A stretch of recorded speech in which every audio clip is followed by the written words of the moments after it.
Section 9. The History and Philosophy of Education in Nigeria. Introduction.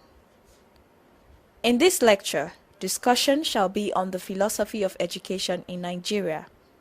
In this process, I shall start by defining the concept of education as well as identifying the various forms of education we have in Nigeria. From this, I will move to examine the history and philosophy of Nigeria's education. Objective. At the end of this lecture, you should be able to 1. Discuss the history of education in Nigeria, and 2. Explain the philosophy of education in Nigeria. Pretest. 1. Can you trace the history of education in Nigeria? 2. Briefly examine the philosophy of education in Nigeria. The concept education is derived from the Latin word educere, which means to lead out of, a movement from ignorance to knowledge, from foolishness to modern, from darkness to light. Specifically, education is that instrument through which members of a society acquire the knowledge required of them to live a normal life within the society. Also, Fafunwa 1974 defines education more broadly as the aggregate of all the processes by which a child or adult develops the activities, attitudes, and other forms of behavior which are positive.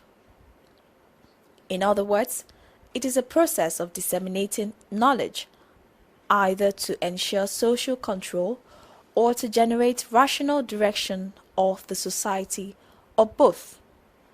Also, it is a process through which an individual, irrespective of his age, is taught content of his culture and other relevant ideas, knowledge, values, and skills, which makes him a more functional member of the society.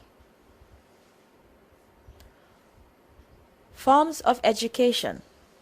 Oftentimes, people lay emphasis on the formal school system whose origin is traceable to westernization, thereby downplaying the informal ways of acquiring knowledge within the society. Forms of education can be divided into 3 main types. 1. Informal education. In small, non-literate societies, such as hunting and gathering, education cannot be distinguished from other aspects of life. Up till very recently, but prior to the emergence of industrial capitalism, education was effectively located in the family and other institutions, as well as the apprenticeship system in the local communities. Prior to the colonial incursion into Nigeria, education was predominantly informal, that is, there were indigenous ways by which people educated themselves. The focus was for individuals to grasp the basic rudiments of how his society worked so that he would know how to conform to societal norms. Informal education, according to Fafunwa 1974, is geared towards the achievement of the following goals. 1. The development of the child's latent physical skills. 2. The development of good character. 3. The inculcation of respect for others and those in position of authority. 4. The development of the intellectual skills. 5. The development of sense of belonging and active participation in family and community. Therefore, in informal type of education, the whole society is the learning environment, and learning is a day-long affair, unlike informal educational institutions where learning holds within specified periods. 2. Formal education. This form of education came first with the introduction of Islamic, Arabic, and later Christian Western education. Formal education refers to the kind of education in which the system of training is done in a formal setting designed solely for that purpose. This system of education involves two parties, the learner and the instructors, who is or are usually employed and paid for the service. Both the colonialists and Christian missionaries contributed to the spread of Western education in Nigeria. The driving force at this stage was the perception of indigenous people and their system as uncivilized and barbaric. Second, to create a set of new men who were to assist in perpetuating colonial interests. Till date, the number of years spent in schools and the number of students attending these institutions show the importance society attaches to this form of education. To a very great extent, education, that is, formal education, has consistently become the yardstick for measuring development. Formal certificate thus serves as the meal ticket for securing jobs, especially in the formal sector of the economy. Number 3. Non-formal education. This system of education has the features of both informal and formal systems. These include seminars, conferences, symposia, workshops, etc. Although the process of instruction takes place, those involved are usually contemporaries. Ideas are mainly shared and individual experiences enriched. Examinations are not taken at the end of the instruction exercise. In some cases, certificate of participation may be awarded. The environment in which this kind of education takes place is usually relaxed. Education in Nigeria is no more a private enterprise but a huge government venture that has witnessed a progressive evolution of government's complete and dynamic intervention and active participation. The federal government of Nigeria has adopted education as an instrument par excellence for effecting national development. It is only natural then that the government should clarify the philosophy and objectives that underlie its current massive investment in education and spell out in unequivocal terms the policies that guide the government's educational efforts. It is the government's wish that any existing contradictions, ambiguities, and lack of uniformity in educational practices in the different parts of the Federation be removed to ensure an even and orderly development of the country.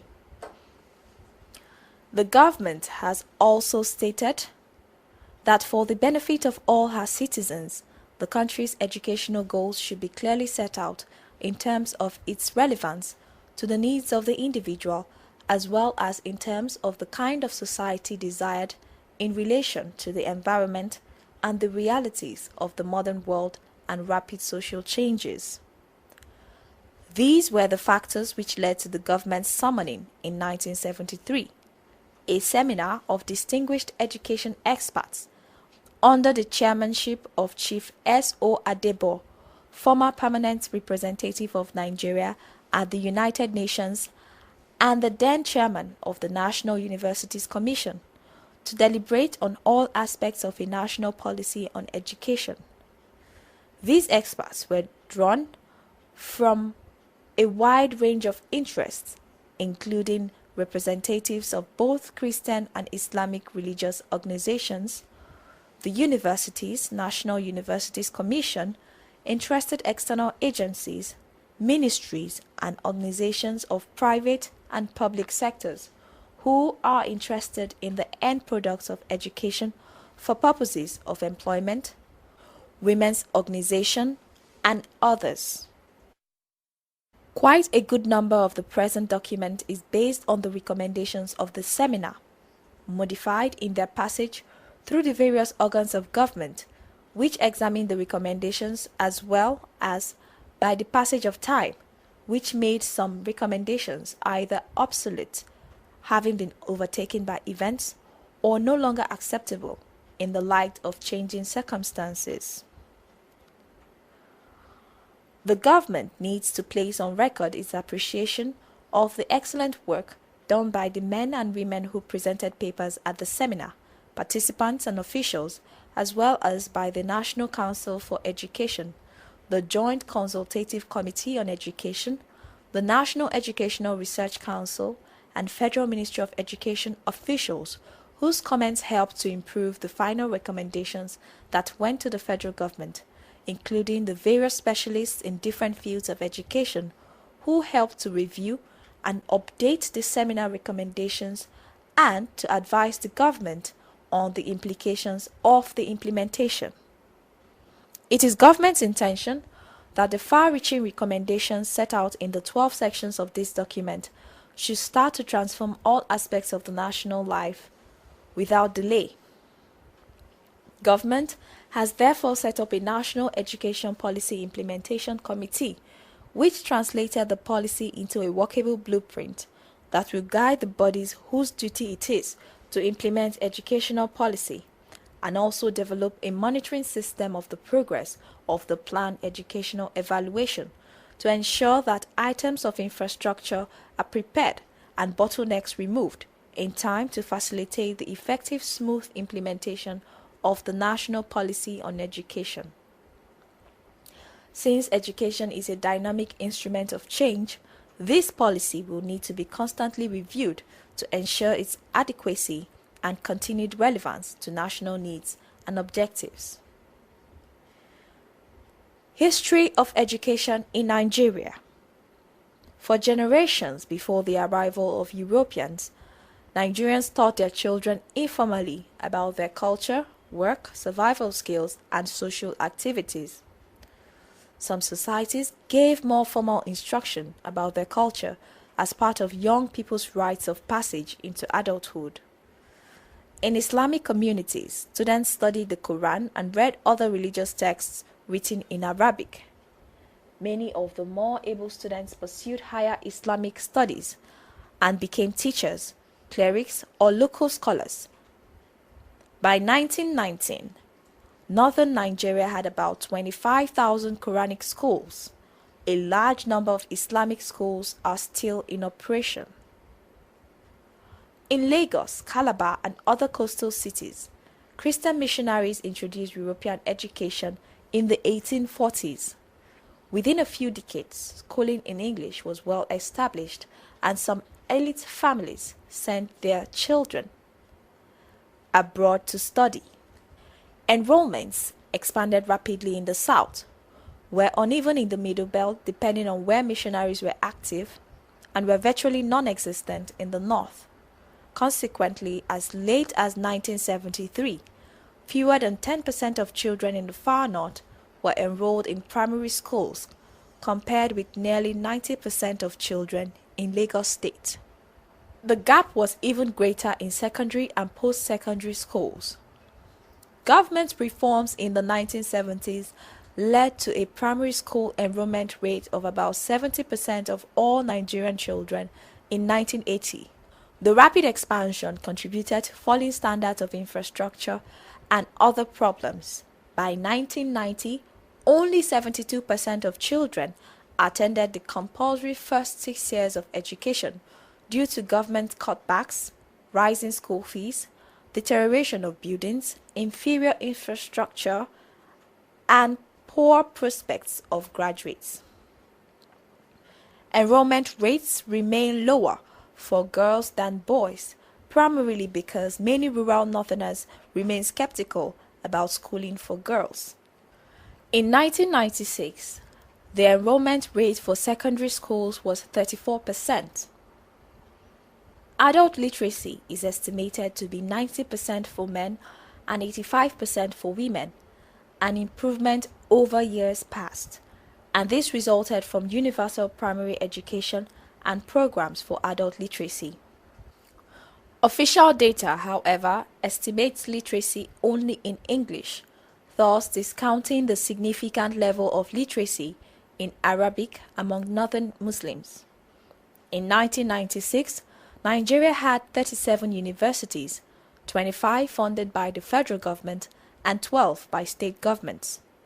The oldest, University of Ibadan, was founded in 1948 as a college of the University of London and became autonomous in 1962. Many of the other prominent universities, University of Nigeria in Nsukka, Obafemi Awolowo University, formerly University of Ife, Ahmadu Bello University in Zaria, and University of Lagos, were founded in the years immediately following independence in 1960. In 1970, the University of Benin was opened, followed in 1975 by new universities in Calabar, Ilorin, Jos, Kano, Maiduguri, Port Harcourt, and Sokoto. Since 1980, several more universities have opened, including institutions specializing in agriculture and technology. Since the return of Nigeria to civilian rule in 1999, more than 20 private universities have been licensed to operate. In addition, several varieties of polytechnic schools, including Yaba College of Technology in Lagos and Kaduna Polytechnic, and other non-degree post-secondary programs have been established over the years. All these, however, expanded the scope of education in Nigeria. For instance, in 1994, the total enrollment in Nigerian universities was 208,000. Philosophy of Nigerian education. Since a national policy on education is government's way of achieving that part of its national objectives that can be achieved using education as a tool, no policy on education can be formulated without first identifying the overall philosophy and objective of the nation. The 5 major national objectives are stated in the Second National Development Plan and endorsed as the necessary foundation for the national policy on education are the following. 1. A free and democratic society. 2. A just and egalitarian society. 3. A united, strong, and self-reliant nation. 4. A great and dynamic economy. 5. A land of bright and full opportunities for all citizens. Nigeria's philosophy of education, therefore, is based on the building of the individual into a sound and effective citizen, and the philosophy also entails equal educational opportunities for all citizens of the nation at the primary, secondary, and tertiary levels, both inside and outside the formal school system. In consequence, the quality of instruction at all levels has to be oriented towards inculcating the following values. 1. Respect for the worth and dignity of the individual. 2. Faith in man's ability to make rational decisions. 3. Moral and spiritual values in interpersonal and human relations. 4. Shared responsibility for the common good of the society. 5. Respect for the dignity of labor. And 6. Promotion of the emotional, physical, and psychological health of all children. For the philosophy to be in harmony with Nigeria's national objectives, it has to be geared towards self-realization, better human relationship, individual and national efficiency, effective citizenship, national consciousness, national unity, as well as towards social, cultural, economic, political, scientific, and technological progress. The national educational aims and objectives to which the philosophy is linked are therefore: 1. The inculcation of national consciousness and national unity. 2. The inculcation of the right type of values and attitudes for the survival of the individual and the Nigerian society. 3. The training of the mind in the understanding of the world around. And 4. The acquisition of appropriate skills, abilities, and competencies, both mental and physical equipment, for the individual to live in and contribute to the development of this society. The desire that Nigeria should be a free, just, and democratic society, a land full of opportunities for all its citizens, able to generate a great and dynamic economy, and growing into a united, strong, and self-reliant nation cannot be overemphasized. In order to fully realize the potentials of the contributions of education to the achievement of the objectives, all other agencies will operate in concert with education to that end. Furthermore, to foster the much-needed unity of Nigeria, imbalances in inter- and intrastate development have to be corrected. Not only is education the greatest tool that can be used to bring about redress, it is also the greatest investment that the nation can make for the quick development of its economic, political, sociological, and human resources. The government intends to take these following measures to implement the policy. 1. Education will continue to be highly rated in the national development plans because education is the most important instrument of change, as any fundamental change in the intellectual and social outlook of any society has to be preceded by an educational revolution. Number 2. Lifelong education will be the basis for the nation's educational policy. 3. Educational and training facilities will be multiplied and made more accessible to afford the individual a far more diversified and flexible choice. 4. Educational activity will be centered on the learner for maximum self-development and fulfillment. 5. Universal basic education in a variety of forms, depending on needs and possibilities, will be provided for all citizens. 6. Efforts will be made to relate education to the overall community needs. 7. Educational assessment and evaluation will be liberalized by basing them in whole or in part on continuous assessment of the progress of the individual. 8. Modern educational techniques will be increasingly used and improved at all levels of the education system. Number 9.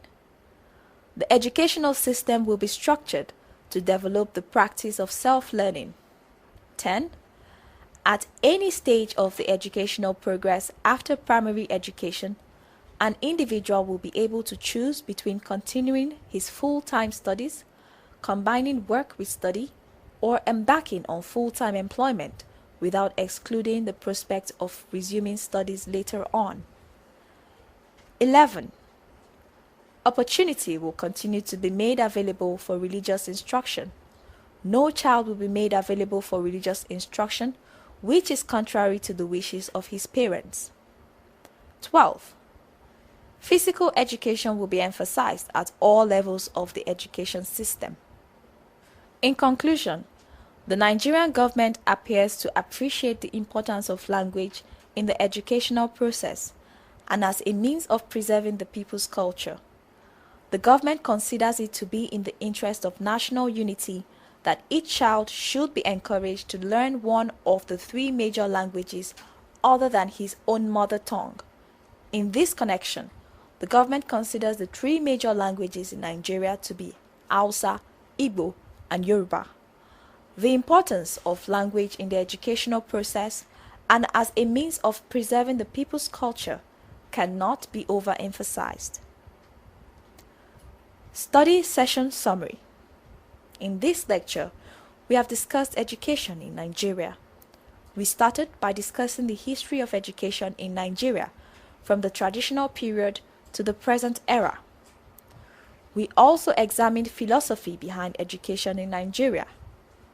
We also discussed the objectives behind the philosophy, which included, among other things, the inculcation of national consciousness and national unity, the inculcation of the right type of values and attitudes for the survival of the individual and Nigeria society, the training of the mind in the understanding of the world around, and the acquisition of appropriate skills, abilities, and competencies, both mental and physical equipment, for the individual to live in and contribute to the development of his society.